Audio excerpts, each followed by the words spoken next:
Wow. Right off the bat, that's pretty impressive. Hey, what's up guys? Welcome back to the lab today. I am here with Cody from Cody's Lab. You know this guy, you love this guy. I got him here today because we're playing with Mercury. Now the inspiration for today's video comes out of the comments from Brown Thunder, who says, do a video explaining what the inches of mercury mean. So I have Cody here from Cody's Lab to help me explain exactly why we measure in inches of mercury. So this vacuum gauge here, which is a very common type you would see here in the US, you see these outer numbers here are actually referencing inches of mercury. See, mercury used to be used as a way to measure differential pressure because it's a heavy liquid and it takes a lot to pull it up a tube, and it takes, if you measure the distance you're pulling it up a tube, you can know how much vacuum you have. This gauge just does it without mercury. Now back in December, I tried a project where I actually built this vacuum chamber just using simple materials from the store, in this case, a glass cookie jar. And I have this liquid-filled gauge on the top, and as we suck the air out of the jar, we measure things in inches of mercury. So I got 3 pounds of liquid mercury right here, the purest stuff I've had. You know what I find is really impressive about these? These are very, very tiny bottles. It'd be like an ounce of water, but when you pick these things up, they are impressively heavy. Yeah, don't drop it. I mean, this is about 1 pound of mercury, if you can imagine that. So it's a little bit of a mind blow to feel that. It feels about the same weight as brass or copper, maybe a little bit heavier even.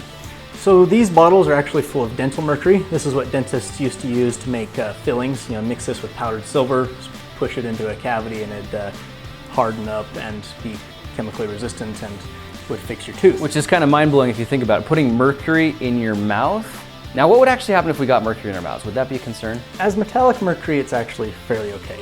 Spit it out, you'll be fine. Okay. It's only when it's dissolved into a solution that can be absorbed into the body that it's really a problem. So this is branded argentium. Now, that's actually the word for silver, and I'm pretty sure this is just referencing that this is quicksilver, which is another name for mercury. Yeah, I always thought quicksilver had to do with surfing because it was like the shirts I used to wear, quicksilver, but actually quicksilver in its technical term is mercury. I think it's called quicksilver because it's silvery in color, and if you drop it, it moves quickly across the floor. It moves very quickly, and we don't want to drop that today. So mercury is an extremely heavy liquid. It's very dense, 13 times heavier than water. And so if you try to pull it up a tube, you'll reach a point where you cannot pull it up anymore because you're not really sucking a liquid up a tube. It's the atmospheric pressure pushing it up into the vacuum that you're creating. At sea level, you get about 14.7 pounds per square inch pushing down. And so you should be able to lift the equivalent of 14 pounds of mercury. So we have a long glass tube here, it's very narrow, and Cody just challenged me to see if we could put one end into a bottle of mercury and suck the other end like a straw and see if we could suck it hard enough to get the mercury in our mouths. So that is a risk I'm willing to take for you. Can we suck mercury vertically through a tube, a distance of 4.5 feet? So drop down in the comments and take a second to tell us who you think sucks more. We really...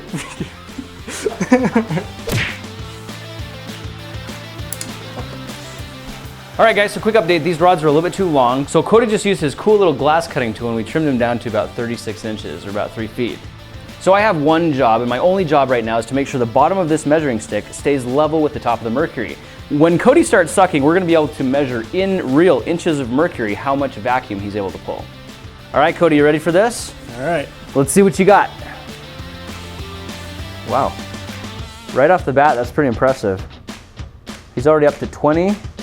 So you got 19 inches of mercury. Can you go any harder than that? Maybe if I tried really hard. All right. Let's try it again. All right, 19 inches is good. It's not that impressive. You start freezing nitrogen around 22. Oh, there's 22. Yeah, that's about all I can do. What did you see there, 22 3/4? Okay, here it comes. I love how it bounces on the way up. It's like,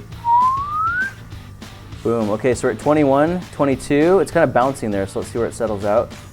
We're at about 21 3/4. How's your mouth feeling, Cody? It takes a lot of work. So I'm just kind of pumping the air with my tongue, trying to evacuate as much of the air out of the tube as I can, sucking as hard as I possibly can, and I was unable to pull the mercury all the way up the tube. The vacuum pump that I'm using says it can pull 25 inches of mercury, and I feel with a lot of the reactions I do, it's right around 22 inches of mercury that I see balloons expanding, I see water boiling, I see liquid nitrogen freezing. Cody got up to 21. It was like almost 22, 21 3/4, which actually wasn't too bad. So theoretically, if you could suck hard enough for long enough, you might be able to freeze liquid nitrogen yourself. That's cool. All right, I'm gonna jump in and see what I can do.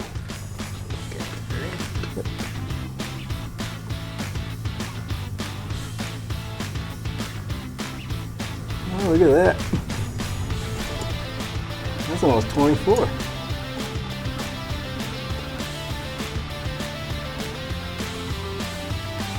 So Grant sucks more.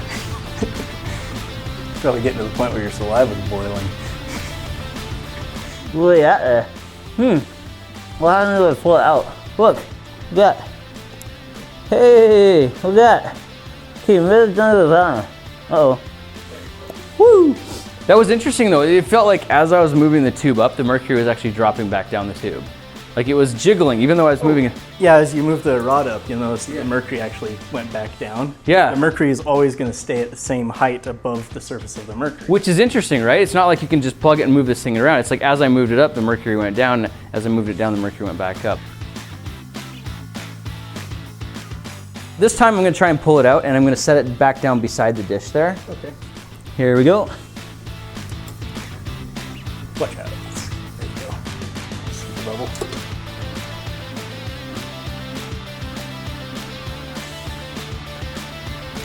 Oh, that is cool. There you go. Perfect. Oh, that's amazing.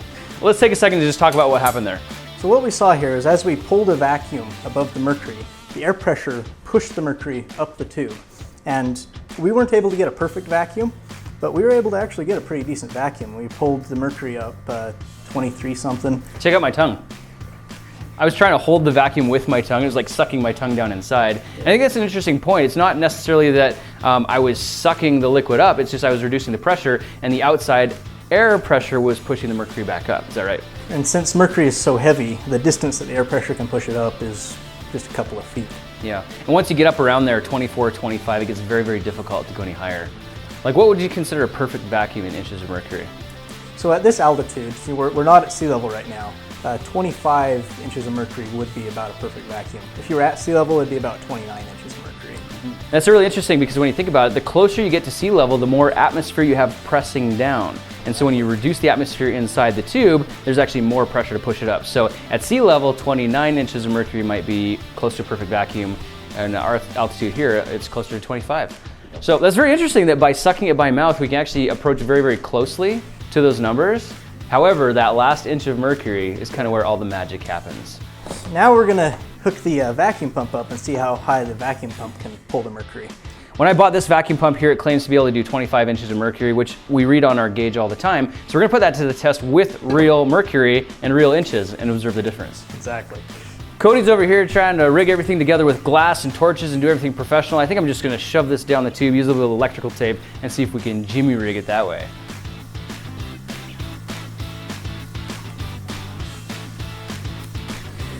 All right, what do you think? Is that gonna do it? Yeah, it'll get a vacuum. Glass tube connected to the poly vacuum tube.